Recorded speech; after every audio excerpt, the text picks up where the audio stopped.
One irony of the Cold War is that the United States and the Soviet Union both spent an inordinate amount of time and money preparing for a clash that never occurred. They imagined an apocalyptic confrontation of conventional forces in Central Europe, possibly with the addition of nuclear weapons. Instead, their militaries ended up waging smaller fights that they were ill-suited for in Korea, Vietnam, and Afghanistan. In Afghanistan, for instance, Soviet armored personnel carriers weren't designed to carry spare tires because they were expected to battle in Central Europe, where they'd be lucky to survive a week. And Soviet boots turned out to be too stiff for hills and mountains. So Soviet soldiers in Afghanistan traded their boots for cheap sneakers. It's hard to be upset that World War III didn't happen. But given the stakes, it's worth looking at how the superpowers thought about and prepared for the big war. One thing I'll focus on is the role that nuclear weapons played in a World War III that never came about. From 1945 on, the United States possessed the secret of the atomic bomb, a device with enormous destructive potential when linked to America's strategic bomber force. Previously, with World War II technology, it had taken hundreds of bombers to destroy a city. And even that depended on particular circumstances, like the right conditions for bombs to set off a firestorm. Many German cities had to be repeatedly pounded from the air, during which time they continued to produce war material. The atomic bomb, however, offered the possibility that a single bomber carrying a single bomb could annihilate a city. Once the United States unlocked the secret of the atom bomb, it still took years to build up a sizable stockpile of the weapons. They weren't easy to make or use. It took specially equipped bombers to deliver them.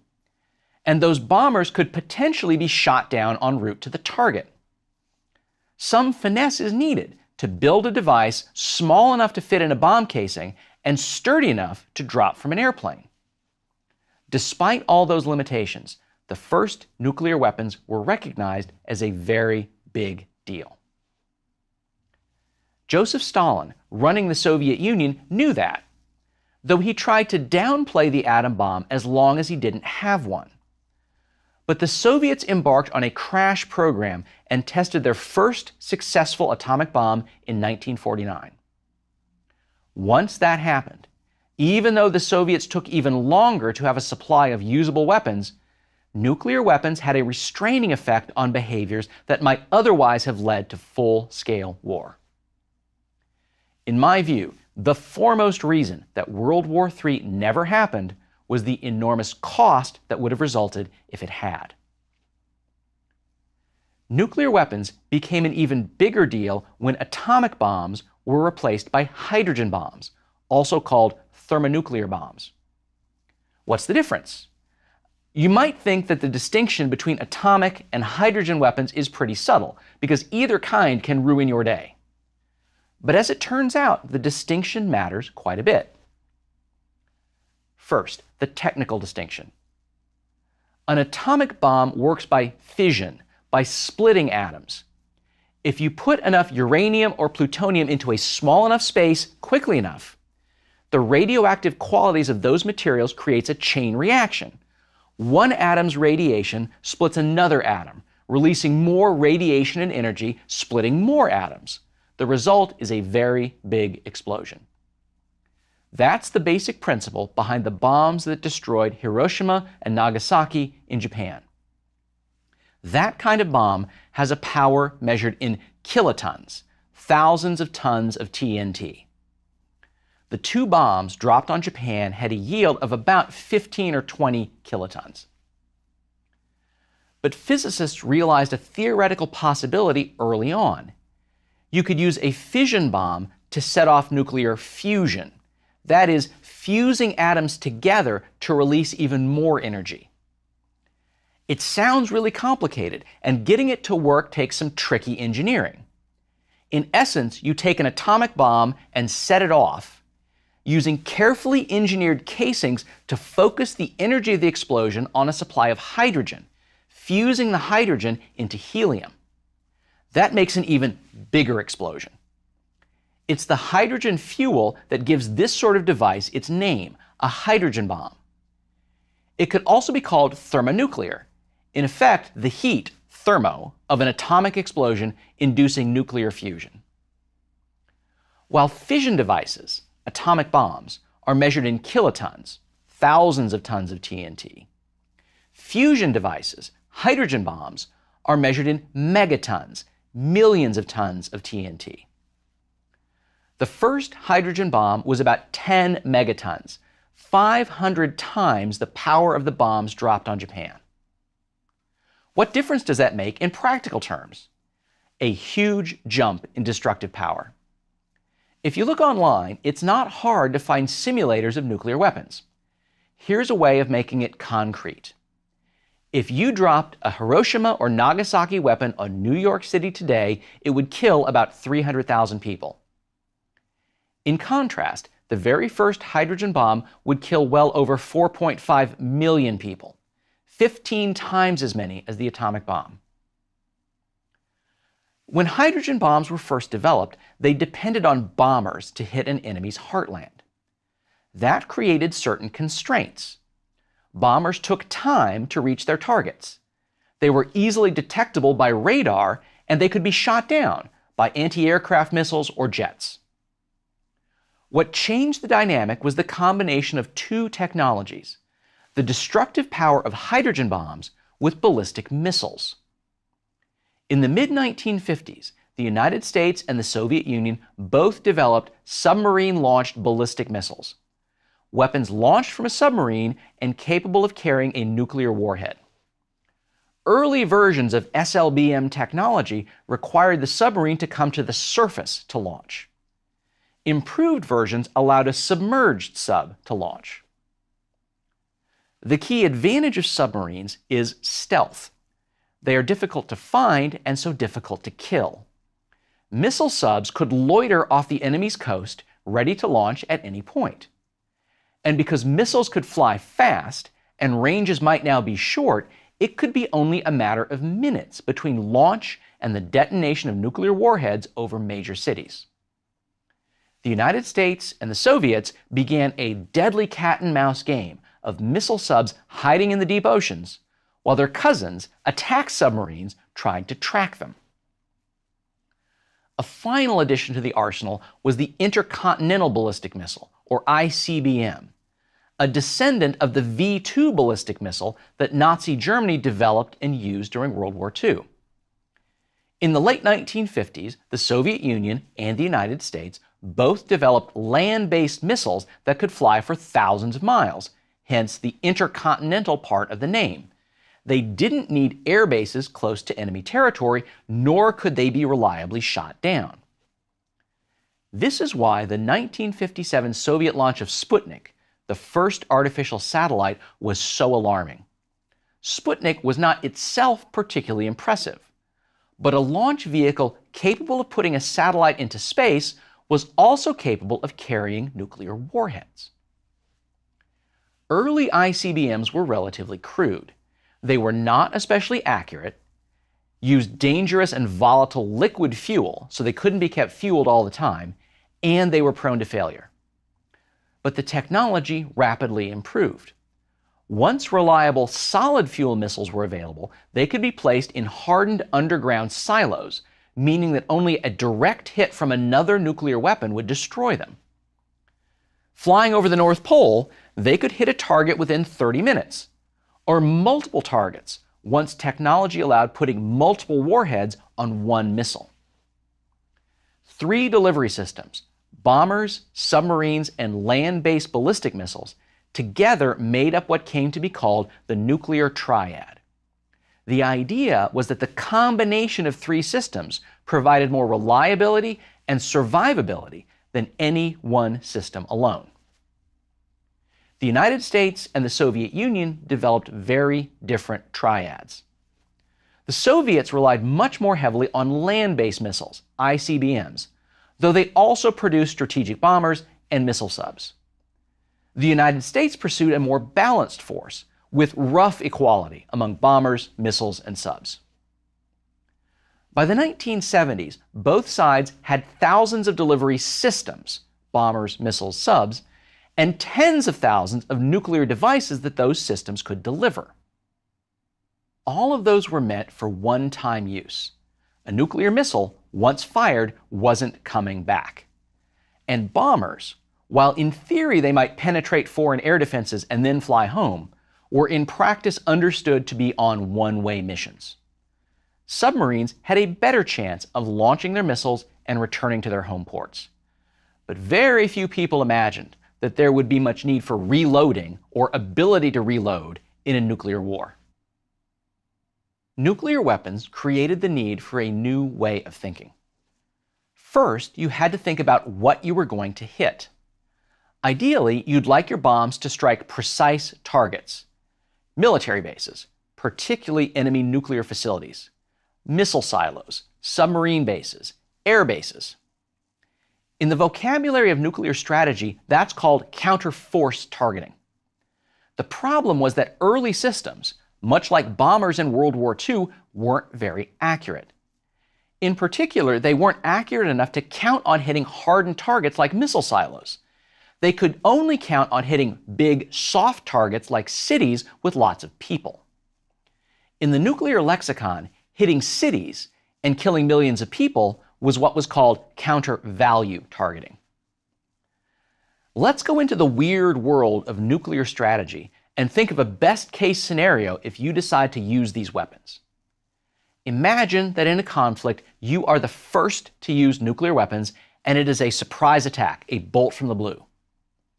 Because of the surprise, you manage to launch ground and sub-base missiles, catching all your enemy's bombers on the ground, all subs in their ports, and all missiles in their silos. That would result in complete and total victory, with tens or hundreds of millions of dead on the other side. Total victory, if you discount the global consequences of nuclear fallout, including climate change triggered by smoke and debris. Being the victim of a successful first strike was the nightmare of nuclear planners. So it became important to ensure that you had second strike capability. If the enemy catches you by surprise and wipes out most of your forces, can you nevertheless strike back and inflict unacceptable losses? With nuclear weapons, it doesn't take many to do that. Both sides had tens of thousands of nuclear weapons at the height of the Cold War, and my guess is that a dozen would be more than enough to inflict absolutely devastating and unacceptable losses. Just imagine if hydrogen bombs hit America's dozen largest cities: New York, Los Angeles, Chicago, Dallas, Houston, Washington, Miami, Philadelphia, Atlanta, Phoenix, Boston, San Francisco. Tens of millions dead, industry and the economy wrecked, government in ruins, transportation hubs destroyed, communication systems wiped out. Both sides acquired so many weapons to ensure they would have enough to strike back. That's also a big reason for the expense and trouble of operating nuclear submarines. A single Ohio-class U.S. submarine had the capability to carry 192 nuclear warheads, more than enough to punish any first strike. The United Kingdom focused its small nuclear deterrent force on missile subs for exactly the same reason. For strategic thinkers in the United States, the logic of nuclear weapons became clear. They were so destructive that using them became unthinkable, in the sense that it was hard to imagine any goal that you might wish to achieve that was worth the risk of mutual destruction if even a handful of enemy devices got to you. Logically, the only purpose of nuclear weapons was to deter someone else from starting a war.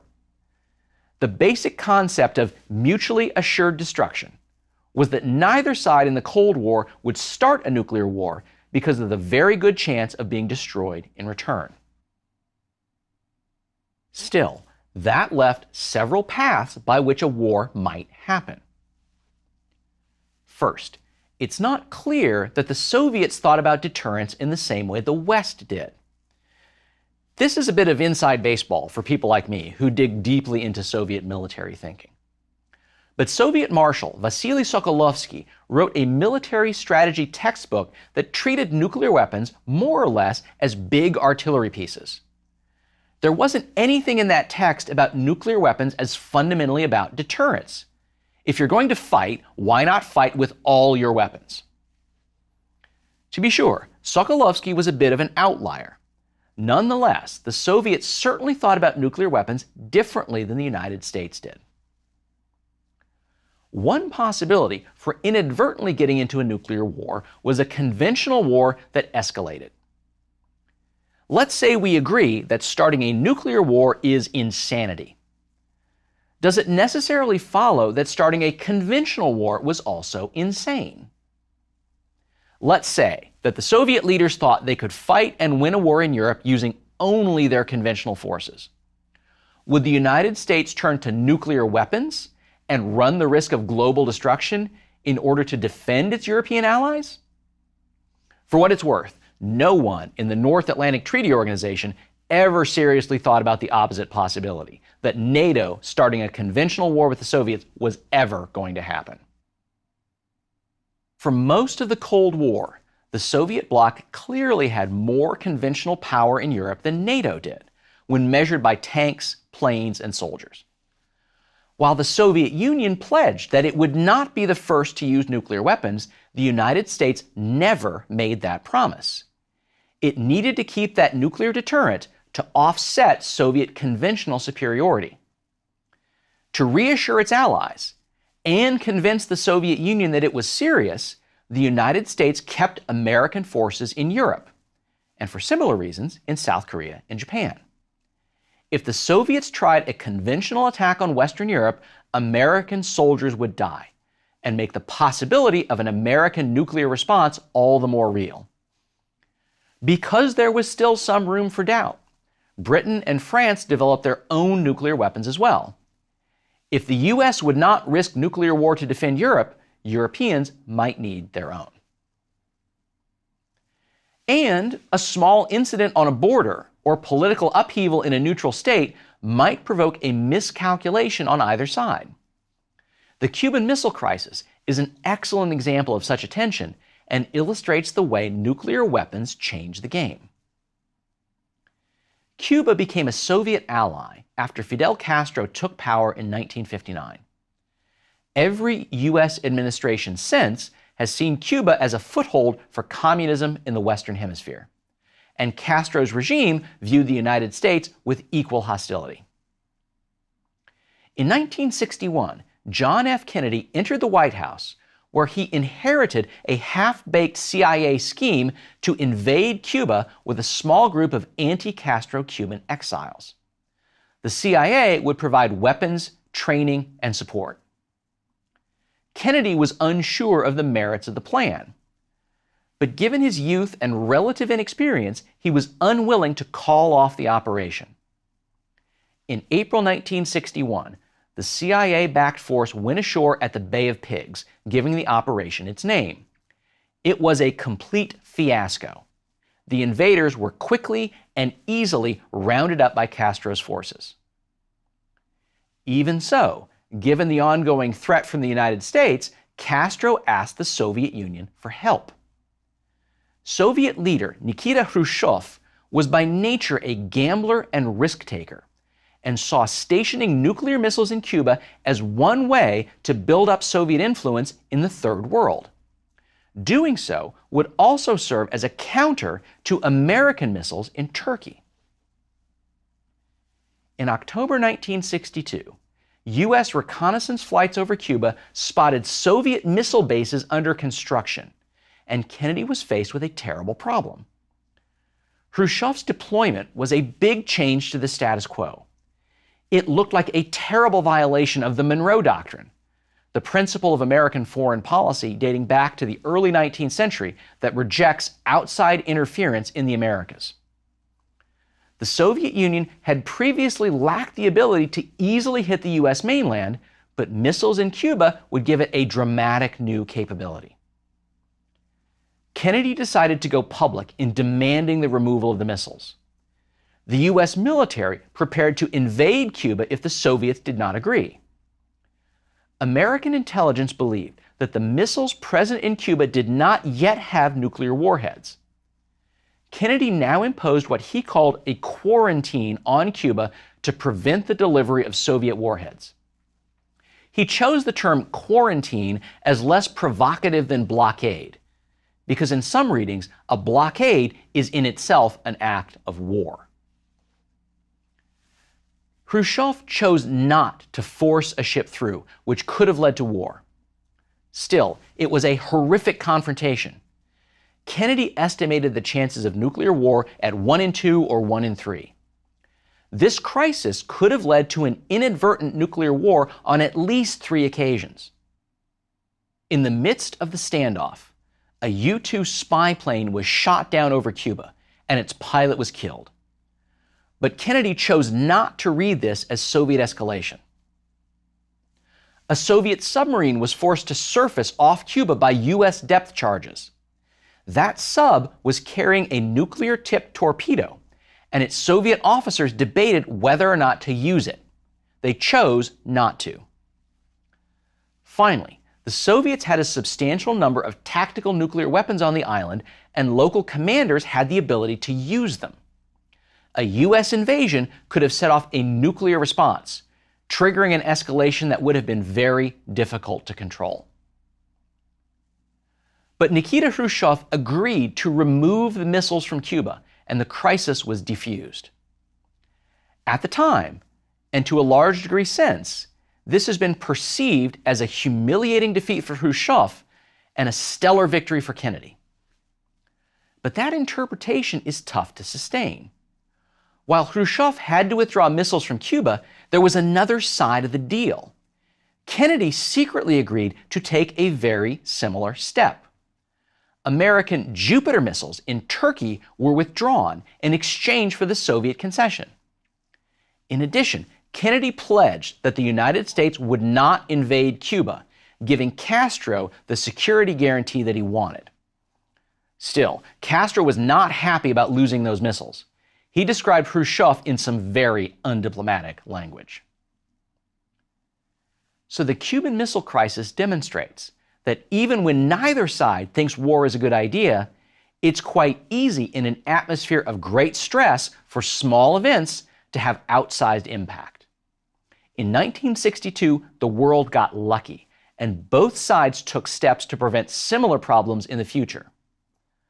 Among other things, a hotline connecting Washington and Moscow ensured that channels for dialogue would be available in a crisis. Both sides also became more restrained. Dwight Eisenhower's Secretary of State, John Foster Dulles, had previously used the language of rollback to envision reversing communism's hold on Eastern Europe. That sort of language became much rarer, and the Soviets became more risk-averse. There's also the possibility of war by accident. During the Cold War, both sides had elaborate systems to prevent the accidental launch of a nuclear weapon. But the bigger danger turned out to be misperception, or reading signals the wrong way. For example, both sides set up early warning systems to detect incoming missile attacks. Those systems occasionally return false alarms. In 1983, at a time of high tension, the Soviet system reported a launch of 5 U.S. missiles. Fortunately, the Soviet officer monitoring the situation realized that a launch of only 5 missiles would make no sense, and the most likely explanation was a false alarm. But it's not hard to imagine a very different outcome. One final example of misperception, the Able Archer exercise. Much about this remains shrouded in secrecy, so what I'm about to discuss is provisional and subject to revision as new evidence becomes available. But Able Archer was a regular NATO exercise for fighting nuclear war. And while military exercises are important to help armed forces to function effectively, they can also provide cover for actual preparations for war. That's how the Soviets read the 1983 version of Able Archer. Tensions between the two blocs were extremely high. the Reagan administration had been doing a great deal to stress the dangers of Soviet communism. In turn, the Soviets had shot down a Korean airliner that mistakenly crossed into Soviet airspace. Meanwhile, the war of words between the United States and Soviet Union reached new heights, even by the standards of the Cold War. Reagan had also announced plans for the Strategic Defense Initiative, Star Wars, to develop a comprehensive missile defense system that was aimed at shooting down enemy missiles. Reagan seems to have been genuinely committed to this goal, based on his visceral hatred of the idea of mutually assured destruction. The problem was how it looked to the Soviets. Both sides had already agreed to an anti-ballistic missile treaty in 1972 that put strict limits on the development of missile defenses. This had been an effort to head off another arms race. Reagan's efforts to go back on this agreement looked inherently suspicious to the Soviets. In addition, it was and remains almost impossible to imagine a missile defense system that could cope with a first strike of hundreds or thousands of incoming missiles, particularly since it would be relatively simple to devise countermeasures to make incoming missiles harder to hit. On the other hand, it's much easier to imagine a missile defense system that could deal with a second strike. Let's imagine that a successful first strike takes out 90% of one side's weapons. You could imagine a missile defense system that could handle the remaining 10%. To the Soviets, who knew that the Americans were technologically ahead of them, the Strategic Defense Initiative, Star Wars, seemed designed to empower an American first strike. So, when the Able Archer exercise began in 1983, it was met by a Soviet program called RIAN, designed to detect signs that NATO was preparing a surprise attack. Lots of parts of the exercise intended for practice looked to the Soviets like actual preparations for war. To make matters worse, the 1983 Able Archer exercise included features to make it more realistic and effective than ever before.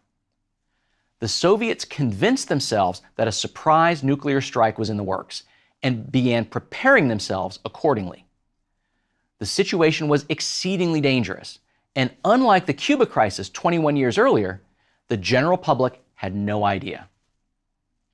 Fortunately, a high-ranking KGB operative in London was secretly working for the West. He provided information on just how nervous the Soviet leadership was getting. NATO responded with a series of measures to show that it was not preparing for a war. At the same time, it tried not to be too obvious for fear of tipping off the Soviets that they had a spy in their midst. The Able Archer exercise passed without incident.